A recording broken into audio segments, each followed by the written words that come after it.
Hello friends, আজকে যে বিষয়টা নিয়ে আলোচনা করব, যারা ফটোর ব্যাকগ্রাউন্ড রিমুভ করতে চান, আপনার যে কোনো প্রয়োজনের ক্ষেত্রে আপনার ফটোর ব্যাকগ্রাউন্ড খুবই স্মুথ ভাবে বা সুন্দরভাবে আপনার ফটোর ব্যাকগ্রাউন্ড রিমুভ করতে চান, আজকে এই বিষয়টা নিয়ে আলোচনা করব। রিমুভ ডট বিজি, এই যে এখানে যে অ্যাপসটা দেখতে পাচ্ছেন, রিমুভ ডট বিজি, এই যে অ্যাপসটা, এটাকে আমরা কি করতে হবে, আমরা ডাউনলোড করে নিতে হবে। আবার আপনাদেরকে দেখাই যে অ্যাপস রিমুভ ডট বিজি, এটাকে আমরা ডাউনলোড করে নিতে হবে। কারণ যে কোনো ধরনের আপনার ফটো হোক না কেন, আপনি কিন্তু খুব সহজেই ব্যাকগ্রাউন্ড রিমুভ করতে পারবেন। এটা অবশ্যই ফোনে ইন্টারনেট কানেক্ট থাকতে হবে, কারণ এটা যেহেতু অ্যাপসটা খুবই একটা ভালো পরিমাণের অ্যাপস। আপনি এই বিষয়ে লিখে যদি সার্চ দেন, তাহলে ইউটিউবে আরো টিউটোরিয়াল ভিডিও দেখতে পারবেন যে কি পরিমাণ মানুষ ইউজ করছে। তো আমরা কি করবো, সরাসরি প্লে স্টোরে চলে যাব। এই যে এখানে প্লে স্টোর দেখতে পাচ্ছেন, আমরা প্লে স্টোরে চলে যাব। প্লে স্টোরে আসার পরে এখানে ক্লিক করে দিলাম। ক্লিক করে দেওয়ার পরে এই যে এখানে সার্চ সার্চ বার অপশন দেখতে পাচ্ছেন, এই যে সার্চ বার অপশনে আমরা কি করব, ক্লিক করে দিব। ক্লিক করে দেওয়ার পরে এই যে আমরা এখানে ক্লিক করে দিব।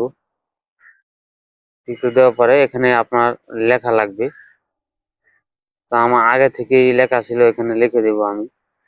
এই যে এখানে ক্লিক কপি করে ধরে রাখলাম, রিমুভ ডট বিজি। এই যে দেখেন রিমুভ ডট বিজি কিন্তু লেখা হয়ে গেছে। তখন আমরা কি করব, সার্চ বার অপশনে এখানে ক্লিক করে দিলাম।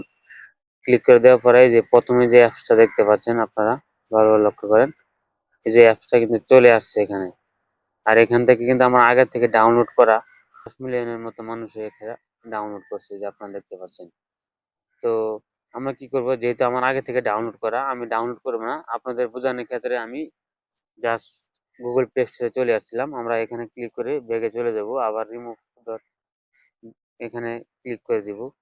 ক্লিক করে দেওয়ার পরে এখানে অ্যাপসটা ওপেন হবে। ওপেন হওয়ার পরে ওয়েট করবেন, আমরা এই যে এখানে ক্লিক করে দিব। এখানে ক্লিক করে দেওয়ার পরে এখানে আমার গ্যালারি শো করবে, আপনারা দেখতে পাচ্ছেন। এই যে গ্যালারি শো, এই যে এখানে দেখেন গ্যালারি শো করছে। এই যে গ্যালারি শো করছে, আমরা কি করব, এখানে গ্যালারিতে ক্লিক করে দেব। এখানে অসংখ্য পিকচার আছে, আপনারা দেখতে পাচ্ছেন, খেয়াল করে আপনারা বুঝতে পারবেন। তো আমার যে কোনো ধরনের, আমি একটা যে কোনো ধরনের পিকচার একটা আমি সিলেক্ট করব। তো আমি এই পিকচারটা সিলেক্ট করব। সিলেক্ট করার পরে এখানে ক্লিক করে দিব। ক্লিক করে দেওয়ার পরে এই যে দেখতে পাচ্ছেন, অটোমেটিকলি কিন্তু এখানে আপনার ব্যাকগ্রাউন্ডটা রিমুভ হচ্ছে। খুবই সুন্দরভাবে চমৎকারভাবে ব্যাকগ্রাউন্ডটা কিন্তু রিমুভ হবে। আপনার আগে ফেসটা যেরকম ছিল, এখন ফেসটা সেরকমই করে দিবে। এই যে দেখেন, দেখছেন আমার ব্যাকগ্রাউন্ডটা কিন্তু খুব সুন্দরভাবে আপনার এই রিমুভ হয়ে গেছে। পিছনে কিন্তু আগে ব্যাকগ্রাউন্ড ছিল, আপনারা দেখতেছিলেন, এখন কিন্তু পিছনে ব্যাকগ্রাউন্ড নাই। এই যে আপনাদেরকে দেখাই, যে পিছনে কিন্তু কোনো ব্যাকগ্রাউন্ড নাই, এই যে দেখতে পাচ্ছেন কোনো ব্যাকগ্রাউন্ড নেই। তো আশা করি সকলেই কথাগুলো বুঝতে পারছেন। এই যে আমার পিছনে ব্যাকগ্রাউন্ডে কোনো আপনারা ব্যাকগ্রাউন্ড নাই। তো এটাকে সেভ করার জন্য আমরা কি করব, এই যে এখানে, এই যে এখানে সেভ হয়ে যে আমরা ডাউনলোড যে একটা অপশন দেখতে পাচ্ছেন, আমরা ডাউনলোড অপশনে এখানে ক্লিক করে দেব।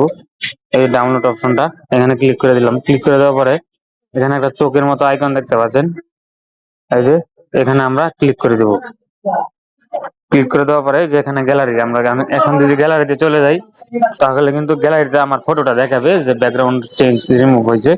এই যে আপনাদের দেখাই যে পিকচারটার পিছনে কিন্তু কোনো ব্যাকগ্রাউন্ড নাই।